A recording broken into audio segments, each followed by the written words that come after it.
O Banco da Amazônia registrou um lucro líquido de 575,2 milhões de reais no primeiro semestre desse ano. A alta é de 6,7% em comparação com o mesmo período do ano passado.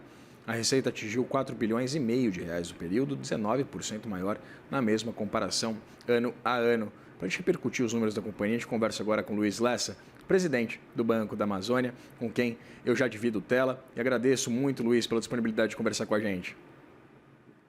Bom dia, Vitor. É um prazer estar aqui falando do Banco da Amazônia e agora, ainda mais no ano de COP30 que vai acontecer aqui em Belém. Então, é super importante a gente poder falar um pouco mais sobre nossa atuação aqui na região. Prazer é nosso, Luiz. Muito obrigado.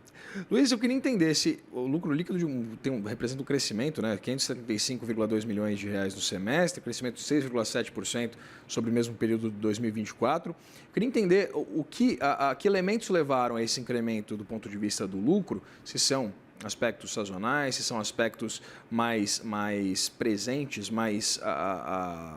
enfim, que terão um impacto em mais longo prazo. A gente pode pensar que há algum tipo de mudança estrutural ou foi algum tipo de aspecto pontual que tenha incrementado o lucro do banco?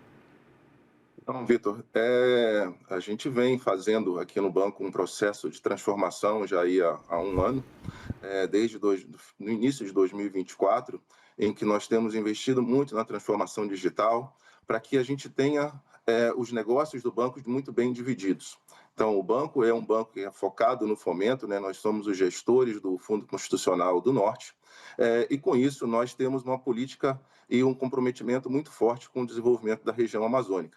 Não só dos pequenos negócios, pequenos empreendedores urbanos ou dos pequenos produtores rurais, mas também um compromisso com o desenvolvimento da infraestrutura e dos hubs econômicos da região para que a gente tenha um desenvolvimento sustentável. Nós também focamos nesse programa de transformação a criação ou a fortalecimento da parte do banco comercial. Então, além do fomento que nós já fazemos com excelência, e aí parte desse resultado já é fruto desse melhor aproveitamento ou melhor desenvolvimento do lado comercial do banco, ou seja, desenvolvimento de novos produtos e serviços para o dia a dia das empresas e das pessoas. E aqui a gente está falando de crédito de curto prazo, para trabalhar o capital de giro das empresas, cartão de crédito, mais seguros, folhas de pagamento, meios, adquirência, enfim, isso já está começando a gerar novos resultados. E quando a gente olha aqui para o crédito, que nós, nesse período, nós desembolsamos perto de 13 bilhões de reais na região, com um crescimento de 28%, e nós olhamos para o crédito comercial, que é esse crédito de curto prazo, mais no dia a dia das empresas e das pessoas, esse crédito cresceu nesse período para 2 bilhões de reais, um crescimento de 97% sobre o mesmo período do ano passado. Então, isso demonstra que esse programa de transformação está trazendo já um fortalecimento desse novo bloco de negócios do banco. E aí, para frente, dentro dessa mudança estrutural do banco, nós temos o banco digital, que já, aí para o final do ano, ele vai compor esse tripé de negócios do banco.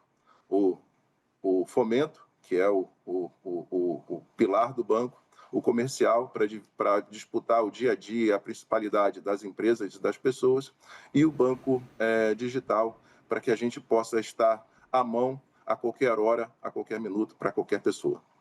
Como você mencionava, né, Luiz, essa expansão da carteira de crédito, no total a carteira de crédito cresceu 20,3% em 12 meses, alcançando 62,8 bilhões de reais. Eu queria entender a composição das carteiras do banco e também exatamente essa expansão da carteira de crédito, até porque o índice de inadimplência de vocês é de 3,29%, se eu não estiver enganado, né, que é menor do que a média de mercado. Como é que explica essa correlação entre a expansão do crédito e a diminuição da inadimplência? A nossa carteira ela ainda é pesada ou centrada no agro, né, na parte rural, em todos os níveis da cadeia, desde do Pronaf até os grandes empreendimentos. A gente está falando aí de perto de 60% no rural. e o resto dividido entre indústria e serviços. Quando a gente olha para a inadimplência, Vitor, nós temos se a gente olhar historicamente, a inadimplência do nossa carteira de crédito, ela é significantemente abaixo da média de mercado. Por quê? Nós temos uma cultura de análise de crédito, de olhar o risco e de entender as necessidades do cliente, para que a gente atenda a todos os setores, mas a gente atenda de uma forma organizada e de uma forma segura, para que a gente não traga uma inadimplência desnecessária para a nossa carteira. Quando esse ano nós temos aqui o efeito da 4966, né, da nova regulação das provisões, a gente vê que os modelos que nós aplicamos são modelos consistentes e nós estamos no agro, estamos na indústria, estamos na infraestrutura e estamos no pequeno. E em todos eles nós conseguimos manter uma relação de inadimplência dentro de padrões muito aceitáveis, de forma que a gente está ali no mercado, no dia a dia, fazendo negócio nos 451 municípios que compõem a região norte de forma muito consistente. Luiz, você citou a COP30, né, no começo da nossa conversa. Sim. Eu queria entender se essa expansão do mercado de crédito ela tem correlação com a cúpula do clima, né, exatamente para apoiar os pequenos e médios, evidentemente, os negócios da região amazônica, e se esse incremento do ponto de vista de crédito ele não poderia ser temporário. Não, essa é uma boa pergunta. A COP30, na realidade, ela está trazendo uma luz sobre a Amazônia. Então, discutindo a Amazônia no seu dia a dia, nas suas necessidades, não só de problemas ambientais, questões ambientais, mas questões sociais, de infraestrutura, etc. Então, nós dividimos aqui o efeito da COP30 em duas partes. O primeiro, o efeito micro, né, na região de Belém, onde vai acontecer a COP, e aí nós temos um incremento em termos de investimento e reforma no setor turístico. A gente está falando notadamente hotéis, pousadas, bares e restaurantes e prestadores de serviço em geral. Esse impacto, essa demanda, ela tem um certo grau de sazonalidade. Mas quando a gente olha para os impactos da COP30 de uma forma mais macro, olhando para a região amazônica como um todo, dado toda essa discussão que está acontecendo por conta da COP e vai continuar pós-COP, então nós temos aqui todo o Arco Norte, uma demanda incrível de investimentos em infraestrutura, em portos, em ferrovias, em melhorias de estradas, em transição energética, principalmente, é uma questão que está sendo muito discutida aqui por conta da COP30. Então, todos esses assuntos, eles não culminam com a COP. Na realidade, a COP está impulsionando ainda mais a discussão desses temas, e esses temas vão demandar bastantes recursos para investimento. De crédito, Luiz, queria entender como esse cenário macroeconômico, né, de inflação elevada, juros elevados, evidentemente, a gente teve no último ano, é verdade, uma depreciação do dólar frente ao real, mas eu queria entender como esses aspectos macro eles impactam os resultados do banco e, evidentemente, também essas previsões acerca dos próximos semestres, trimestres, enfim. Certo. Bom, vamos olhar algumas partes, né? Quando a gente olha aqui o tarifaço, quanto isso pode impactar os nossos clientes, que vai impactar a capacidade de pagamento deles. Nós fizemos uma análise muito bem criteriosa, analisando todos os aspectos, e o impacto para os nossos clientes aqui na região é muito pequeno. Quando a gente fala de taxa de juros, a taxa de juros ela acaba inibindo um pouco esse apetite para as questões de investimento, principalmente, recursos de longo prazo, mas a gente tem trabalhado bem. Nós temos aqui o Fundo Constitucional do Norte, que acaba trabalhando como um colchão com taxas mais adequadas, e, ao mesmo tempo, nós estamos procurando outras alternativas de recursos de longo prazo a custos mais adequados, que são as parcerias com entidades multilaterais, BID, Banco Mundial, agências francesas, por exemplo, em que a gente consegue captar recursos lá fora com um custo bem adequado. E com isso, a combinação dessas taxas internas e externas, a gente consegue gerar um custo final para o investidor, que vai tirar o seu projeto do papel, ainda bem adequado, bem descolado aqui do custo de captação interno. E quando a gente fala de curto prazo, ali, o dia a dia do capital de giro, esse acaba acontecendo de uma forma normal, não importa se a taxa de juros está mais alta ou está mais baixa, o dia a dia das empresas do capital de giro roda de forma normal, corriqueiramente. E eu achei interessante a gente citar essa captação, Luiz, e esse diálogo principalmente com o Banco de Fomento Internacional. De novo, isso a gente pode colocar que está sendo impulsionado pela COP e também queria entender exatamente a premência desses investimentos. Quando a COP foi anunciado aqui para o Brasil e para Belém, automaticamente todos os organismos multilaterais, né, voltaram os seus olhos para a Amazônia para tentar entender. E o Banco da Amazônia, como está aqui há 83 anos, nós conhecemos bem como faz negócio aqui na região, acabou sendo um parceiro bem visitado e procurado não só pelas entidades multilaterais, mas por fundos internacionais que queriam investir ou querem colocar recursos aqui na região. Então, isso foi a discussão da COP, trouxe essa demanda, mas a gente acredita que ela vai continuar ainda forte pelos próximos anos, porque quando essa captação de recursos e a abertura de novos mercados por essas agências multilaterais, elas têm o seu tempo.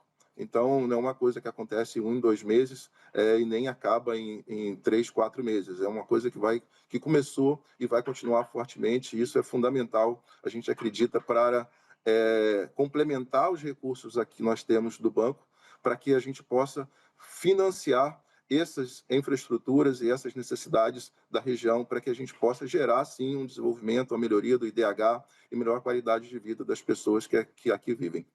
Luiz, tem alguns dados interessantes aqui, né? Patrimônio líquido do banco subindo 8,8% no ano, chegando a 7 bilhões de reais aproximadamente. O ROI da instituição também subindo, ficando em 17,3%. Queria entender primeiro como é que esse nível de correlação, né, de patrimônio e retorno, ele se compara com outras instituições regionais, né? Exatamente queria entender, fazer essa comparação com instituições similares ao Banco da Amazônia e tentar entender exatamente os riscos patrimoniais a médio e curto prazo, pensando inclusive numa restrição do nível de atividade que a gente vem projetando para o terceiro trimestre desse ano, quarto trimestre desse ano, e também, evidentemente, para o ano que vem. Tá. Então, o nosso patrimônio líquido ele vem aqui numa crescente, e aí, se a gente olhar patrimônio líquido, a gente olha para o índice de Basileia, nesse mesmo período, ano passado, essa índice de Basileia estava na casa de 13,8. Se a gente for olhar o final de 2023, estava na casa dos 12,9, ou seja, a gente vem incrementando Basileia. Isso representa maior segurança para o banco ao longo desses períodos, dado o crescimento ou a geração constante de resultados. O ROI, nosso objetivo sempre está ali no que o mercado espera, né? E o mercado tem um número mágico, pelo menos um número mágico, até um tempo atrás era na faixa de 20%, mas depois do evento de 4966, que realmente pressionou as provisões, os ROIs ali em torno de 17, 18, são ROIs que ainda que dentro de um padrão aceitável de primeira linha para o mercado. Esse é o nosso entendimento aqui. Quando a gente fala de riscos por efeito da diminuição da atividade econômica, isso a gente não vê aqui, Vitor, na região norte, muito pelo contrário. A gente tem visto que a atividade econômica está extremamente acelerada, principalmente por conta dos efeitos do agronegócio no Mato Piba. E o efeito do agronegócio no Mato Piba, ele gera hoje mais de 50% do milho, por exemplo, exportado para o Brasil, já sai pelo Arco Norte. Sai pelos portos de Itaqui ou sai pelos portos ali de do Rio Amazonas. A soja já está beirando os 40% saindo pelo Arco Norte. Isso a gente está falando de commodities. Mas a gente tem visto que a agroindústria, que é as esmagadoras de soja, esmagadora de milho para fazer etanol, e adubo, ração, todas essas coisas estão assim num crescimento bem acelerado aqui na região, juntamente com a infraestrutura. Isso acaba demandando serviços, isso acaba demandando uma série de coisas que vão acionando as engrenagens da economia, de forma que a gente vê aqui na região norte hoje uma terra de oportunidades em termos de infraestrutura e todos os serviços aliados a essa infraestrutura. Então, do ponto de vista de potencial de investimentos, aqui não temos problemas. Que bom. Conversei com o Luiz Lessa, presidente do Banco da Amazônia. Agradeço muito, Luiz, pela disponibilidade de conversar com a gente aqui no Money. Muito obrigado. A gente está sempre disponível para falar um pouco mais do banco e da região e das oportunidades. Nós também. As portas sempre abertas aqui. Obrigado.